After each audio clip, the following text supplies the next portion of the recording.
बेटी को जहेज दिया आपने, पलंग दिया, कुर्सी दिया, आपने गद्दा दिया, सोफा दिया, बहुत अच्छी बात है। लेकिन जहेज के अंदर बुराई कितनी है? अच्छाई एक है, 5 बुराई है। ये दिखाने के लिए जा रहा हूं। एक अच्छाई है कि बेटी को आप दे रहे हैं, 5 बुराई है, मैं आपको अपनी आंख से और कुर्सी से दिखाने के लिए जा रहा हूं। पहली बुराई क्या है? जहेज के बगैर निकाह होता ही नहीं।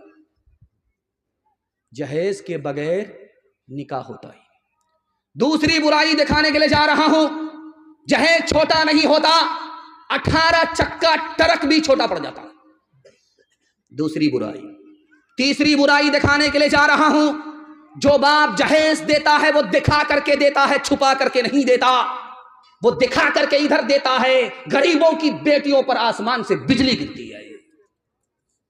और चौथी खराबी दिखाने के लिए जा रहा हूं कि जहेज पर जिस बेटी को बाप जहेज दे रहा उसकी नजर नहीं है, लड़के वालों की नजर है। क्या मिल रहा है? कहता कि हमको पलंग किशनगंज का नहीं, सिलीगुड़ी का पलंग चाहिए। दे किसको रहा है? बीमार कौन है और दवा कौन पी रहा है? मुद्दई सुस्त गवा चुस्त, वो बेटी को दे रहा है। डिमांड कौन कर रहा है? दामाद कर रहा है। बेशर्मी से मुतालबा होता है। क्या कहता है कि सिंगल मत दीजिएगा, डबल डबल दीजिए। एक पर आपकी बेटी आराम करेगी, एक पर आपका दामाद आराम करेगा। एक जहेज है, आप कहते हैं हम बेटी को दे रहे हैं, 5 बुराई आपको मैं दिखा रहा हूं। और जहेज का नुकसान देखिए, घर से लेकर के बाहर तक कितना बड़ा नुकसान है। एक लड़की पर एक माँ बाप 4 जुल्म ढाते। सर झुका करके बैठा हुआ था, उधर से घर से खबर आई कि तुमको बेटा हुआ है। सर भी उठाया, सीना भी ताना कि बेटे का बाप बन। अभी सर झुका करके बैठा हुआ था, बेटे का नाम सुनकर के सर उठाया, सीना तान करके बोलता है मैं बेटे का बाप बन गया। सर उठा करके बैठा हुआ था, उधर से खबर आई कि तुमको बेटी पैदा हुई है। सर गाड़ करके ऐसे बैठ गया, जैसे लगता है कि मुराकबे में चला गया, मक्का मदीना पहुंच कर की दम लेगा। ये पहला सितम है। और जब बेटा पैदा होता है तो घर की औरत हाथ में लेकर के कहती अपना धन है, और जब बेटी पैदा होती है तो घर की औरत हाथ में लेकर के कहती पराया धन है। इंसाफ से बताइए, ये बच्चा किसका है? उसी बाप का है, उसी माँ का है। ये बेटी किसकी है? उसी बाप की है, उसी माँ की है। सलूक देखिए, किसी के साथ अपना सलूक है, किसी के साथ पराया सलूक। और उसके बाद दिखाने के लिए जा रहा हूं सितम। बेटे को अररिया से लेकर के कहां तक भेज दिया पढ़ने के लिए? पटना। पटना से कहां तक भेज दिया? बेंगलोर। बेंगलोर से कहां तक भेज दिया? दुबई। और बेटी को कहां बिठाया? चूल्हे पर। बेटे को कहां से कहां पहुंचा दिया? तालीम से माला माल कर दिया, बेटी को तालीम से महरूम कर दिया। तीसरा सितम। चौथा सितम दिखाने के लिए जा रहा हूं, ये इस इलाके के लोग भी करते हैं। जोकी हो, पलासी हो, सिकटी हो, सारे इलाके के लोग करते हैं। कैसे? जब हज में जाएंगे तो बेटा को बुलाएंगे, बेटा यहां बैठो, मेरे अकाउंट में इतना पैसा है, सब तुम्हारा। ये मेरी जमीन है, वो मेरी जमीन है, मैंने सब कुछ तुमको लिख दिया। मैं हज में जा रहा हूं, पता नहीं मैं जिंदा आऊंगा, मेरा जनाजा उठेगा। तुम अकाउंट के पैसे के भी मालिक हो, जमीन के भी मालिक हो। बेटी को पूछा तक नहीं, चला गया, बेटे को सब कुछ दे करके चला गया। वहां से जब वापिस आया तो खजूर बुला करके दे रहा है बेटी को, पानी बुला करके दे रहा है बेटी को। इधर सब कुछ दे चुका बेटे को, न हज कबूल होगा न जन्नत की गारंटी है। आखिरी बात आपके सामने रखता हूं, इधर बेटे का बाप बैठा हुआ, इधर बेटी का बाप बैठा हुआ। तो बेटे का बाप कहता है बेटी के बाप से, समधी आपने नीचे से तो सब कुछ दे दिया, थोड़ा सा ऊपर से बढ़ा दीजिएगा।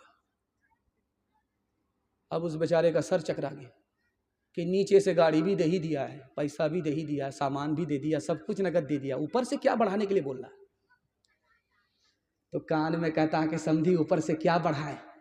क्या 100 गाड़ी लेकर के आऊंगा बारात, तेल का पैसा भी दे दीजिएगा, किराया भी दे दीजिएगा, हलवाई की दुकान नाना जी का फातिहा। हाथ उठाइए, वादा कीजिए, अपना मेहमान होगा, दूसरे का दस्तरखान होगा। हाथ उठा दीजिए इंशाल्लाह।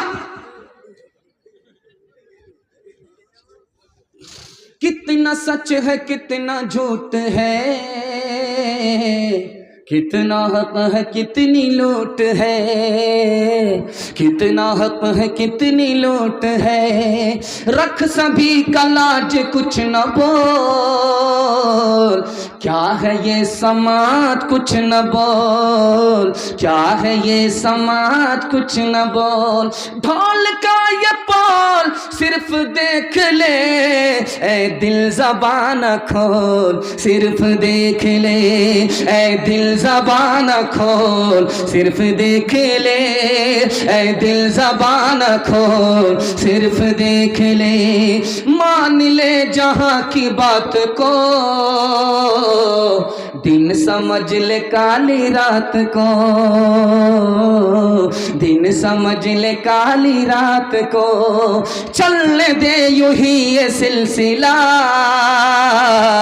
कुछ न बोल किसको क्या मिला, कुछ न बोल किसको क्या मिला, तराजुओं का झोल सिर्फ देख ले, ऐ दिल ज़बान खोल, सिर्फ देख ले, ऐ दिल ज़बान खोल, सिर्फ देख ले, ऐ दिल ज़बान खोल, सिर्फ देख ले। सुन्नत के मुताबिक बगैर डिमांड के अपने बेटे का निकाह करेंगे इंशाअल्लाह, अपना भी निकाह बार बार करेंगे बगैर डिमांड के, हाथ उठाइए इंशाअल्लाह, ये अपना निकाह बार बार होगा। अच्छा, ये स्क्रीन पर सब कुछ नजर आ रहा है कि किसने हाथ उठाया, बगल में पिंडाल में औरत को इनकी पता चल गया तो रात में जहर घोल करके खिलाएगी, सीधे महशर में पहुंचा देगी। बहुत ध्यान से सुनिएगा, जवानों की तादाद इस जलसे में ज्यादा है, बूढ़ों की तादाद कम है। मैं अपने जवानों को कबूलियत की घड़ी में दुआ देता हूं, अल्लाह हमारे जवानों को दीन दुनी रात चगुनी तरक्की से मालामाल फरमाए। एक मिसाल पैगाम खत्म कर रहा हूं, ध्यान से सुनिएगा, तफसील का मौका नहीं है, बिल्कुल आपको बाईपास लेकर के जा रहा हूं। और मैं जैसे आपका मेहमान हूं उसी तरह मुफ्ती साहब आपके मेहमान हैं। आप जैसे हमको सुन रहे हैं वैसे आपको सुनना पड़ेगा, वरना आप गुनहगार हो जाएंगे। अगर भाग गए हमको सुन करके तो और बड़े गुनहगार होंगे। इसलिए जिस तरह सुन करके आप मेरा हक अदा कर रहे हैं उसी तरह अपने मेहमान को सुन करके जाएंगे। हाथ उठा दीजिए इंशाअल्लाह। आपके घर में कच्चा अंडा होगा, कच्चा, उसको तोड़ दीजिए, शराब के गिलास में डालिए, वो ऐसे टाइट हो जाएगा जैसे चूल्हे पर अंडा। क्यों भाई? चूल्हे में तो आग है इसलिए अंडा टाइट हुआ, लेकिन शराब में कौन सी आग है? तो लिखा कि चूल्हे की आग से बढ़ करके शराब के पानी में आग है, वहां अंडा टाइट हो जाता है, यहां अंडा पक जाता है। एक मिसाल, आप खेती हैं, किसान हैं आप, अभी मकई की खेती आ गई है आपकी, जब उसमें पिल्लू लगता है, कीड़ा लगता है, तो आप करते क्या हैं? अररिया से जोकी से दवाई लाते, जहर लाते, उसको आप पानी में घोलते, घोल करके मशीन को पीठ पर लेते, स्प्रे करते, और वो कीड़ा मर जाता है। इतना कड़ा जहर होता है, इतना पावर उसमें होता है कि कीड़ा मर जाता है। कल तजर्बा कीजिए, एक बूंद शराब की डाल दीजिए उस मशीन में और पूरी मशीन को आप पानी से भर दीजिए। पूरी मशीन में सिर्फ पानी ही पानी है, एक बूंद सिर्फ शराब है, एक बूंद, सिर्फ एक बूंद। पूरी मशीन में पानी है, एक बूंद शराब है, और फिर फूल पर स्प्रे कीजिए, 10 रोज में फूल मुरझा जाएगा। कैसा जहर दारू में है। हाथ जोड़ करके मैं आपसे कहता हूं, गिलास की गिलास शराब जब अंदर जाती है तो अतड़ी को इसी तरह तबाह बर्बाद कर देती है। और आदमी अगर शराब से मरता है तो खुदकुशी की मौत होती है। मैं हाथ जोड़ करके कहता हूं, आप दारू से बच जाइए, अल्लाह आपको हर नुकसान से बचा लेगा। हाथ उठाइए, वादा कीजिए, दारू से खुद भी बचेंगे, पूरे समाज को बचाएंगे इंशाअल्लाह। एक मिसाल पर पैगाम खत्म कर रहा हूं। जवान है, रूह निकल रही है, लोग कह रहे हैं कलमा पढ़ो, कलमा पढ़ो, कलमा पढ़ो, तो अपने उस्ताद से कहता है पूरी ताकत लगा रहा हूं कलमा मुंह पर आ रही। तो उस्ताद ने कहा, बेटा कोई गुनाह है जिससे तुमने तौबा नहीं किया है, वो उस गुनाह की नहूसत है कि तुम्हारे मुंह पर कलमा नहीं आ रहा है। पूरी ताकत लगा रहे हो, रूह निकलने वाली है, कलमा नहीं आ रहा। याद करो वो कौन सा गुनाह है। तो कहा, हुजूर मुझे याद आ गया, डॉक्टर के मशवरे पर 1 गिलास साल में 1 बार दारू पीता था कि बीमारी खत्म हो जाएगी, उसी की नहूसत है कि मर रहा हो, जबान पर कलमा नहीं आ रहा है। हाथ उठाइए, वादा कीजिए, जवानी में पकड़ेंगे, बुढ़ापे में छोड़ेंगे इंशाअल्लाह। खैर माशाअल्लाह 58 54 सब ने हाथ उठाया है, अभी जवानी में पहुंचा नहीं है, हाथ उठा रहा है देखा देखी। खैर अल्लाह इस बच्चे के बचपन को बचाए, जवानी तक पहुंचाए, अली और उमर जैसा जवान बनाए, शराब से बचने और बचाने वाला बनाए। पूरी मिल्लत के लिए दुआ कीजिए, अल्लाह इस नहुसत से अररिया, किशनगंज, कटिहार, पूर्णिया सारे ज़िला को और ज़िला के मुस्लिम नौजवानों को अल्लाह बचाए। मचलती उमंग कहीं सो न जाए, ये सुबह है ये शाम कहीं खो न जाए। मचलती उमंग कहीं सो न जाए, ये सुबह है ये शाम कहीं खो न जाए। कोई सुबह ले ले कोई शाम ले ले, जवानी के सर को ये इल्जाम ले ले। निगाहें मिलाए और एक जाम ले ले, जवानी के सर को ये इल्जाम ले ले। गिलासों में जो डूबे फिर न उभरे जिंदगानी में, हजारों बह गए इन बोतलों के बंद पानी में। न कर बर्बाद अपनी जिंदगी बोतल के दीवाने, वो काटेगा बुढ़ापे में जो बोता है जवानी में। ये दारू का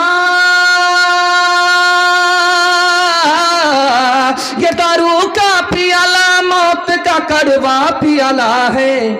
मिला है जहर शरबत में, मिला है जहर शरबत में, छुपी है आग पानी में। मिला है जहर शरबत में, छुपी है आग पानी में। दायां बायां मुझे यूट्यूब पर लोग सुनते हैं, तो इधर उधर का पैगाम जो नहीं सुन पाते हैं वो यूट्यूब से सुन लेते हैं, लेकिन पहला पैगाम जो अभी आपको मैं सुनाने के लिए जा रहा हूं, इसको आपने यूट्यूब पर भी नहीं सुना है।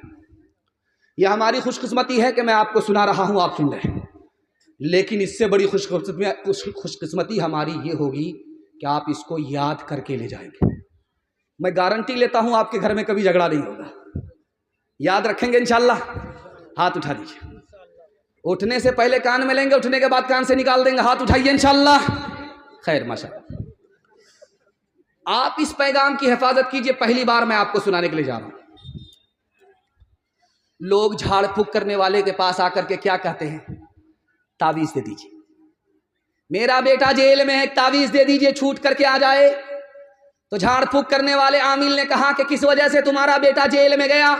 तो कहा किसी को गोली मार दिया था, इसलिए जेल में चला गया।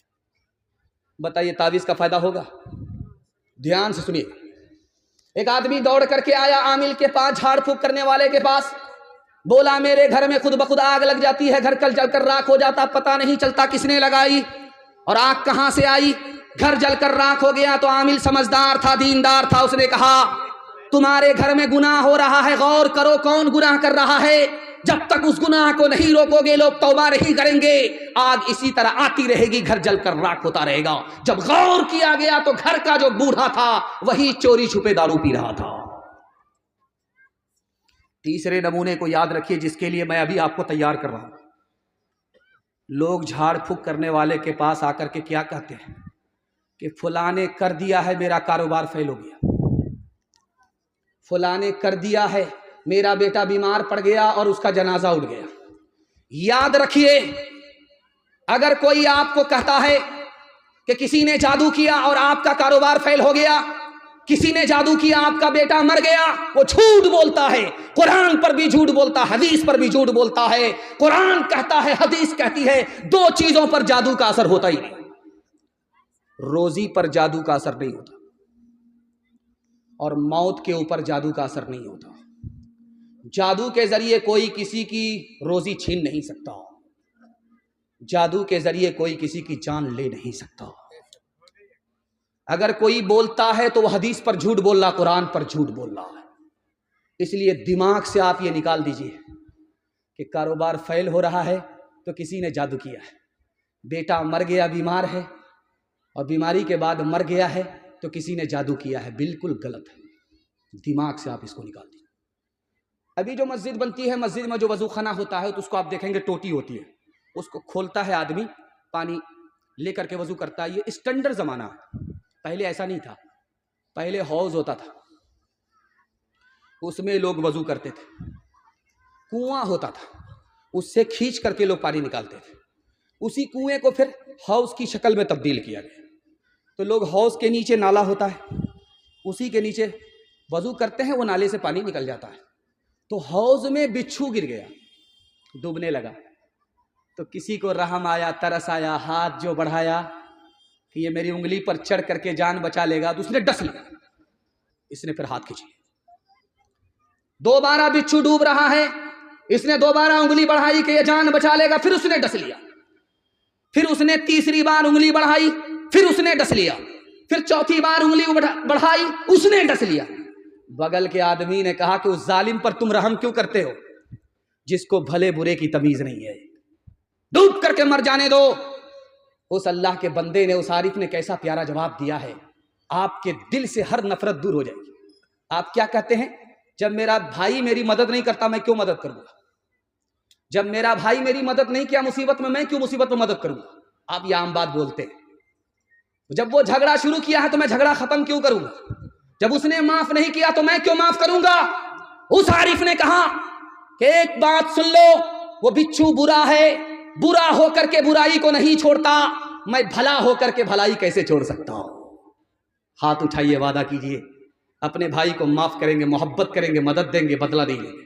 हाथ उठा दीजिए इंशाअल्लाह। माँ बाप के रिश्ते से भाई होगा, मतलब निकालने के लिए कसाई होगे, हाथ उठा दीजिए इंशाअल्लाह। मुझ में बुरा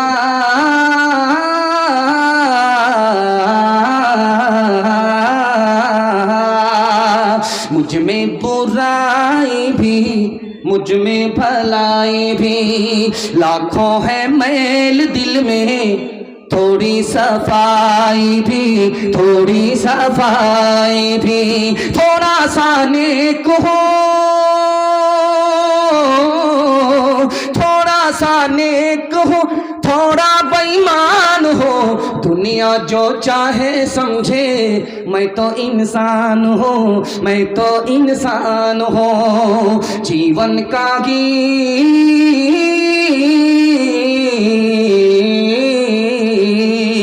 जीवन का गीत है, सुर में न ताल में, उलझी है सारी दुनिया रोटी के जाल में, रोटी के जाल में। कैसा अंधेर है,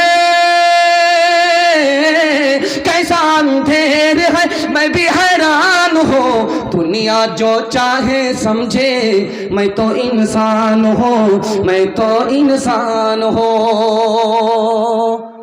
मैं बोलते बोलते जोश में ओवर जा रहा हूँ। अब सोचता हूँ कि नहीं, ब्रेक देना चाहिए। बस 5 मिनट के लिए आपको पैगाम दे रहा हूँ, 2 पैगाम औरतों के हवाले से। आप लोग सुनने के लिए यहाँ से लेकर के वहाँ तक तैयार हैं? हाथ उठा दीजिए इंशाअल्लाह। अल्लाह के रसूल की मजलिस है, उमर बैठे हुए। तो मजलिस में उमर से अल्लाह के रसूल ने सवाल किया, उमर बताओ सबसे ज्यादा कीमती औरत कौन सी औरत है? कौन सी औरत सबसे ज्यादा कीमती है? ईमान के बाद सबसे बड़ी दौलत है, वो कौन सी औरत है? हजरत उमर के पास जवाब नहीं था। कहा या रसूल अल्लाह, मेरी बीवी मुझसे ज्यादा पढ़ी लिखी है, मैं जा करके मालूम करके आता हूं। हजरत उमर गए, बीवी के पास से जवाब लेकर के आए। कहा औरत सबसे ज्यादा कीमती वो है जिसके अंदर शर्मो हया हो। शर्मो हया है तो वो औरत ईमान के बाद सबसे बड़ी दौलत है। अल्लाह के रसूल की मजलिस है। अल्लाह के रसूल ने हजरत अली से सवाल किया, अली बताओ औरत के लिए सबसे बेहतर क्या है? कहा या रसूल अल्लाह, मुझे पता नहीं है, आपकी बेटी फातिमा मेरे निकाह में है, आप इजाजत दीजिए मैं मालूम करके आता हूं।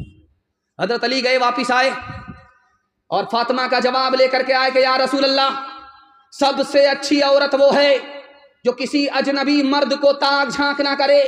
सबसे अच्छा मर्द वो है जो किसी अजनबी औरत को ताक झांक ना करे। इससे बेहतर कोई औरत नहीं, उससे बेहतर कोई मर्द नहीं। अल्लाह के रसूल मारे खुशी के झूम उठे कि आखिर फातिमा किसकी बेटी है, किसके जिगर का टुकड़ा है। आखिरी नमूना आपकी खिदमत में रखता हूं। ये अलीगढ़ के जो बानी थे जिन्होंने 1875 में अलीगढ़ को बनाया, उनका नाम क्या था? सर सैयद अहमद खान, दुआ कीजिए अल्लाह उनकी कब्र को नूर से भर दे। उनके सामने एक आदमी खड़े हुए, एक आदमी खड़ा हो करके बोला कि जो औरत पर्दे में होती है वो बहादुर नहीं होती, जो औरत पर्दे में होती है उसका गुमान अच्छा नहीं होता, जो औरत पर्दे में होती है वो तंदुरुस्त नहीं बीमार होती है, जो औरत पर्दे में होती है वो तरक्की नहीं करती, तरक्की से महरूम होती। तो सर सैयद अहमद खान साहब को जलाल आया, बैठे हुए थे, मारे गुस्से के खड़े हो गए। तुम क्या चाहते हो? क्या औरत को तरक्की करने के लिए पर्दे से बाहर कर दिया जाए? उस कागज को लेकर के फाड़ दिया और कहा याद रखो हुकूमत तुम्हारी चली गई, अगर औरत को पर्दे में नहीं रखोगे औरत भी तुम्हारे हाथ से बेहाथ हो जाएगी। हाथ उठाइए, वादा कीजिए अपने घर की औरत की आबरू, उसकी हिफाजत हम खुद करेंगे इंशाअल्लाह। ईमान की हिफाजत हम खुद करेंगे इंशाअल्लाह।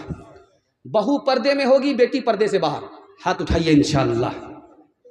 खैर माशाअल्लाह, मैं देख रहा हूँ आपको, जरा जलसा ख़त्म होने दीजिए, मुलाकात करते हैं। खुली फिरती हैं जो आज़ाद वो खतरे में रहती हैं, हिफाजत से हमारी मुर्गियाँ डरबे में रहती हैं, बुजुर्गों की शराफत का भरम रखने में रहती हैं, हमेशा खानदानियों रते पर्दे में रहती हैं। खुला एक आसमां दे इनको उड़ने के लिए मौला, तमन्नाओं की चिड़िया ख्वाब के पिंजड़े में रहती हैं। माँ बाप की खिदमत के हवाले से आखिरी पैगाम, जहमत तमाम।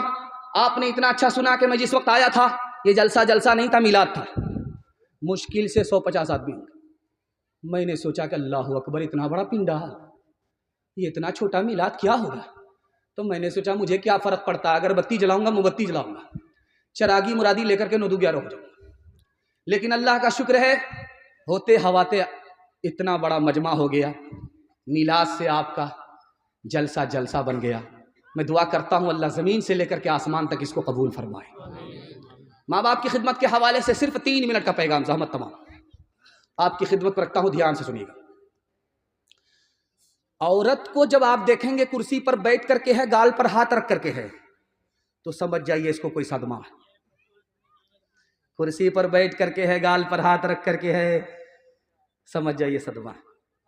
औरत गाल पर हाथ रख करके बैठी हुई है, उसके मैके का आदमी आकर के पूछा कि चांद जैसा शौहर मिला, जन्नत जैसा घर मिला, फिर क्यों मायूस हो? तो कहती है कि 1 साल हो गया, 2 साल हो गए, गोद में बच्चा नहीं तो घर बेकार है। माँ ऐसी होती है कि बच्चे के बगैर उसको कुछ अच्छा नहीं लगता। दूसरे नमूने को आप बहुत ध्यान से सुनिएगा। ये बगल में रेलवे स्टेशन है किशनगंज, ये बगल में रेलवे स्टेशन है कटिहार। जब हमारा बच्चा पंजाब से आता है तो घर में फोन करता है कि मैं आ रहा हूं। कटिहार में उसकी ट्रेन पहुंचते पहुंचते, किशनगंज में उसकी ट्रेन पहुंचते पहुंचते 12 बज गए। उसके बाद घर आते आते सुबह हो गई। अब मैं दिखाने के लिए जा रहा हूं कि माँ बाप कितनी बड़ी हस्ती है। घर आकर के देखा बीवी खर्राटा ले रही है, सो रही है। बूढ़े माँ बाप इंतजार में जाग रहे हैं। माँ बाप का ये किरदार है। आखिरी नमूना आपकी खिदमत पर रखता हूं, ध्यान से इसको सुनिएगा। माँ बाप कभी बच्चे से नाराज हो जाते हैं, कभी बच्चे माँ बाप से नाराज होते हैं। फर्क दिखा रहा हूं। माँ बाप जब नाराज होते अपने बच्चे थे, से सुबह को भाग गए, शाम में आ गए, घर छोड़ करके भाग गए। सुबह को भागे, शाम में आए, शाम में भागे, सुबह को आए। लेकिन जब बच्चा घर छोड़ करके माँ बाप से नाराज होकर के भागा तो जिंदगी भर के लिए ससुराल को पकड़ लिया। कब लौटा? जब माँ बाप का जनाजा उठा। अब घड़ियाल की तरह आंसू बहा रहा है। तुम्हारे आंसू को तुम्हारे माँ बाप कहाँ देख रहे? जब देखना था तो आए नहीं। ऐसा गुस्सा, माँ बाप तो आज जाते थे, कल लौट जाते थे, तुम कभी नहीं लौटे, माँ बाप का जनाजा ही उठा दिया। सांप तो निकल चुका, लकीर को पीट करके क्या होगा?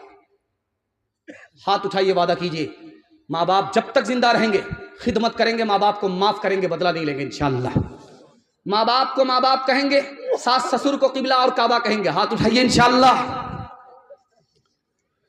रो रो के मांगती हूँ तेरे लिए दुआएं, मर जाऊं तेरे बदले लेकर तेरी बलाएं, जीवन मिटा के अपना जीवन तेरा बचा लूं, दिल में तुझे छुपा लूं, ओ मेरे लाला जा, तेरे लिए हूँ पागल आखिर को माँ हूँ तेरी, जग में रहे तो जिंदा उजड़े न गोद मेरी, एक बार अपने हाथों दूल्हा तुझे बना लूं, दिल में तुझे छुपा लूं, ओ मेरे लाला जा, ओ मेरे दिल के टुकड़े, ओ ममता के प्यारे, सुन ले के तेरी माँ है जिंदा तेरे सहारे, माँ से तू क्यों खफा है, आ मैं तुझे मना लूं, दिल में तुझे छुपा लूं, ओ मेरे लाला जा।